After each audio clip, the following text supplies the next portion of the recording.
We begin this week's show with our action reel and a look at the league's best when it comes to defense.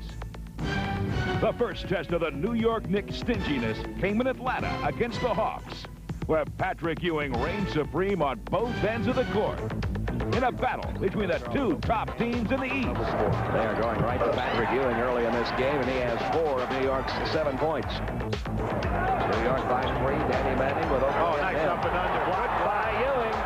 Locked in a tight contest. On this night, the Knicks look to an unlikely hero. Crowd really into it here at the Omni and the Starks. Oh, that hurts. Oakley with only 7 points tonight, but 2 of his biggest ones coming in the final minute. It felt good. Atlanta was a tough game, and, we won at the end. We was down, and we finally got the lead, and we kept the lead. Gunning for their 5th straight at Boston Garden, New York was playing minus the injured John Starks, but were admirably aided by sharpshooting Hubert Davis, who missed only once in 11 attempts, including 5 for 5 from three-point range. Davis is true again. Oh, he can shoot it, and you don't want to let him get going. Here's Davis. Deadly. Davis. Come on. Cut it out. He's got the feel now. I really take my hat off to the guy because he works extremely hard each and every day before practice. And when you work like he works, you can only go out and have shooting nights like he had. Back home at the Garden to face Cleveland, the Knicks took advantage of the injury-plagued Cavs, who played without starters Mark Price and center Brad Daugherty. We have just flown a player in. He is 8'6", 600 pounds, very strong, and he will guard the entire baseline this evening. But Coach Fratello's fictitious player never showed up, and the depleted Cavs were no match for Ewing and the Knicks, who took their 6th straight.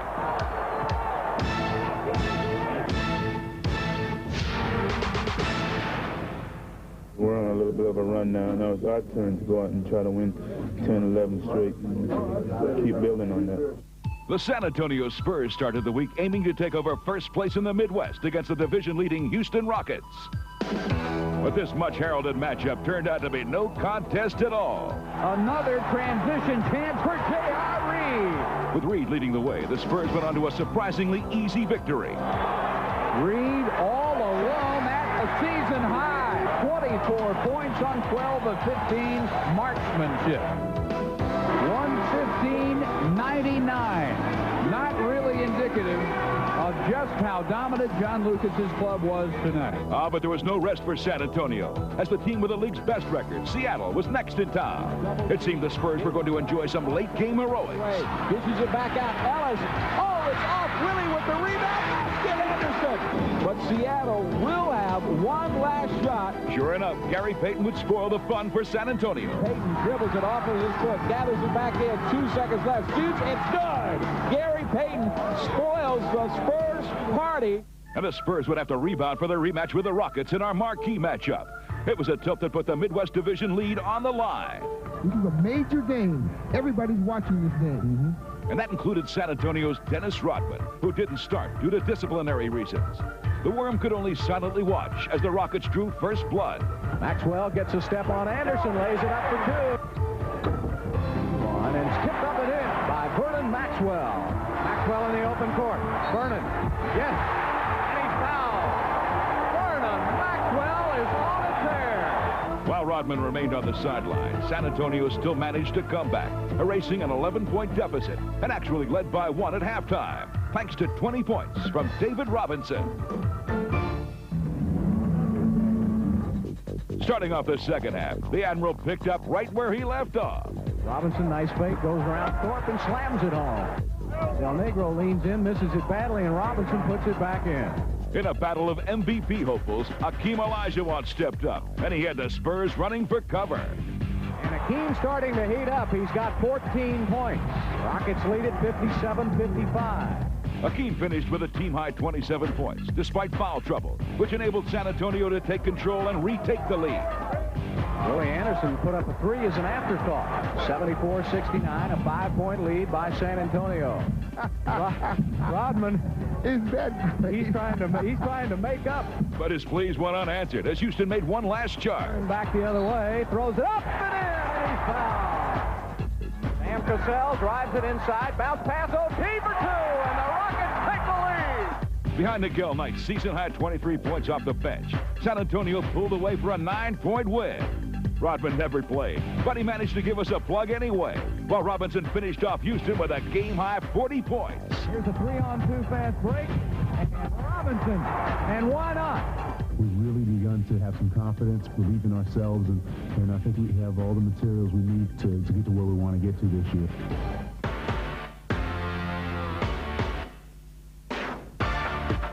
The NBA Player of the Week lit up the New Jersey Nets for a season-high 44 points. Dishes right corner Joe. Another triple try. This one's through for another three. And top side to Lindsay. Low right Joe D goes baseline. The ball away and he fills it up. Comes baseline instead of screen for Joe. Joe pop open underneath. Lay it up and in. On a backdoor cut left to right. And he draws the foul. Meanwhile, out in Los Angeles, Ron Harper of the Clippers burned the Mavs for 26 points, 10 assists, and 10 rebounds for the second triple-double of his career. Campbell misses. Spencer rebounds. Here come the Clippers on the run again. Oh, boy, Ron Harper made some passes here. Beautiful pass from Grant to Harper. And Scottie Pippen's game looked like a thing of beauty as he took matters into his own hands by devastating the Atlanta Hawks for 39 points, 10 assists, and an incredible 9 steals. Scottie with it down low. His attention gets it right back. Now he'll take it long, two. Put down a shot. Bounce pass. Scottie with the slam. To NBA action. We begin this week's news, notes, and quotes with the latest news on 3 key injuries. First off, it was learned Saturday night that the New York Knicks all-star guard John Starks will be lost for 3 to 8 weeks with torn cartilage in his knee. Well, we know there's a tear, and we know it's a tear in several spots. Whether we remove the section or repair it will greatly affect his prognosis to return. Also sidelined is the Bullets' Michael Adams, who suffered a dislocated left shoulder and will miss 3 weeks. And New Jersey's Chris Morris will be out indefinitely after breaking his right thumb. Better news, though, for the Charlotte Hornets, who welcome back 2 familiar faces. Both Larry Johnson and Alonzo Mourning returned from the injured list. He's back. They call him Doe, and he's here. I'm hitting the floor to win. I'm hitting the floor to work as hard as I can, and I'm trying to sacrifice my body to try to help the ball club win. This week also included 2 offensive milestones. The Cleveland Cavaliers' Gerald Wilkins became a member of a prestigious scoring club. Wilkins has 10,000. And Indiana's Reggie Miller became the 4th player to amass 800 three-pointers. 3. A deadly 3 at that. Another Pacer looking to reach some milestones is the subject of this week's Rookie Watch. Indiana's Antonio Davis is beginning to make a name for himself as a high-flying scorer and defender. Antonio Davis putting on a show here. For Davis, it's been a long, well-traveled road to the NBA. I came out in '90, played 2 years in Greece. Then after that, I went to Italy. That was more professional than Greece, so it was a good experience for me to go over there for those 3 years. The rebound by Seeley, back up. He is came in there. And looky is Antonio Davis. Here comes Tony. Soundly and roundly rejected by Antonio Davis. When the Pacers' other Davis, Dale, went down with an injury earlier this year, Antonio knew that his playing time would increase dramatically and that he'd be called upon to perform. I didn't think that he was hurt as bad as he really was. But after they said he was hurt, I just knew I was going to have to step up and play a little bit more minutes. I'm not glad that it happened, but you know, things like that do happen. And it was a great opportunity. Antonio Davis also took time out at All-Star Weekend in Minneapolis to strut his stuff in the Gatorade Slam Dunk Contest. And he also participated in the first annual Schick Rookie Game. I do feel like a rookie. I just want to be a force. Now, folks, we're not going to force you to watch this edition of Encore, but if you don't, you're going to miss some serious aerial antics as we open up with an assortment of alley-oops. You've got to be kidding me! No, we're not kidding. Here comes the Rain Man. Oh, the alley-oop from almost half court, a lob for right. Oh, clear the deck for Ron Harper. Oh, my. Hey, Scott, pitch to Penny. Anthony Hardaway takes the lob.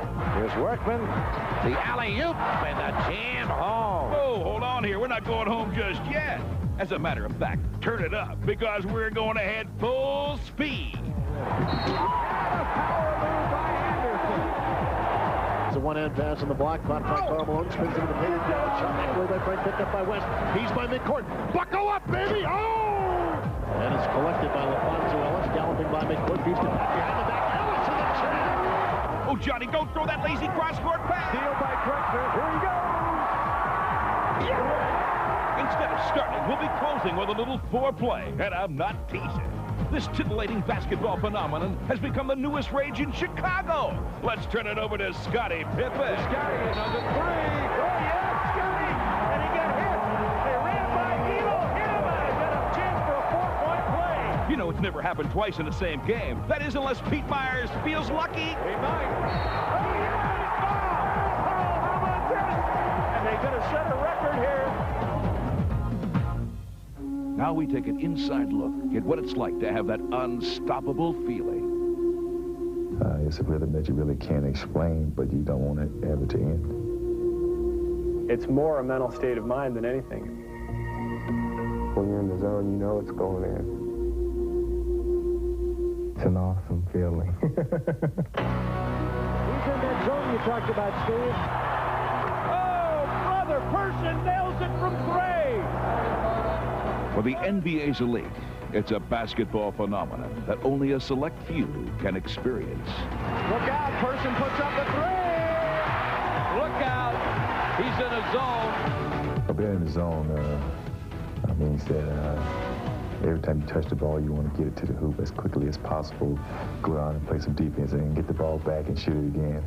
You realize that nobody in the league for that day or that particular 48 minutes can stop you. Price pops out, needs a screen, gets it for the three. Oh, Price again! And this one's tied! As a player, you know, that doesn't happen that often, you know, but there's certain times when you're really shooting the ball well and you feel like every shot you're going to shoot is going in, and it's a great feeling to have.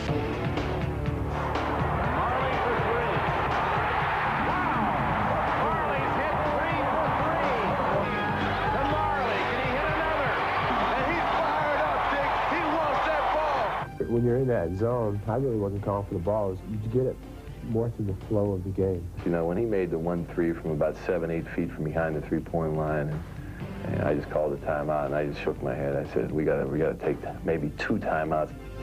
Here's Spray for three, left side, good! Oh, is he in his zone? Starks for three for the record, yes! John Starks! Manny to the fadeaway, it counts, and the ball! It's a feeling when you get the ball, no matter what type of shot you take, no matter if you're off balance or if you get bumped or shoot with your left hand or your right hand, it's going to find a way to go in the hoop. The feeling is unexplainable because it's like a movie. It's like when you're watching a movie, you know, when they break it down in slow motion. Into Farrow, gets the shot away, got it! When you feel like you're definitely in control and everything that night has to go through you, if it doesn't go through you, it can't work. So that's like having a God complex and being in the zone. Person on the threes at 5. He's got 6. The right and then right between the eyes. You think he's feeling it? Homology by Shaquille O'Neal. The engineers worked the numbers. They figured and refigured. They said it was indestructible. They said it was Shaq-proof.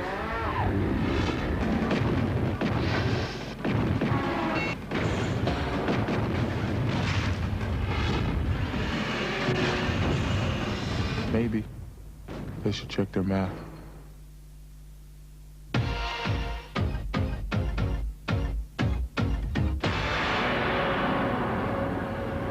And now that we have you on the edge of your seat, it's time for the top 10 plays of the week. 5, 4, 3, 2, 1. In our courtside countdown, we tip it off with Gary Payton and the slick SuperSonics. Between the legs to Don Kemp. What an assist from Gary Payton. We move on to L.A., where Mark Jackson welcomes Neek to the neighborhood. Man, oh, what a pass. Wrap around. Count up number 15 for Mark Jackson. At number 8, another dish on the menu as DC puts it on the platter. That's a beauty. Oh, a little bada bing by DC. Oh, yeah, but how about a little shake rather than roll by the Clippers' Gary Grant. Draws the foul and gets the basket in the process. You saw Grant underneath doing a little bit of a dance, but he didn't get it to go. Yeah, but we're going to number 6. And some distant thunder from Sun sharpshooter Dan Marley. Marley, they should give him 4 if he makes it. It'll be about 28 feet after. Ah, but mateys, you can always rely on the Admiral to get the Spurs out of troubled waters. Robinson chases it down, and the buzzer. All right, Coach Lucas, the Admiral got you all bumped up. Well, look what's in store at number 4, as Tony Kukoc calls all hands on deck. Down low, Tony put it on. The foul. Tony with second effort.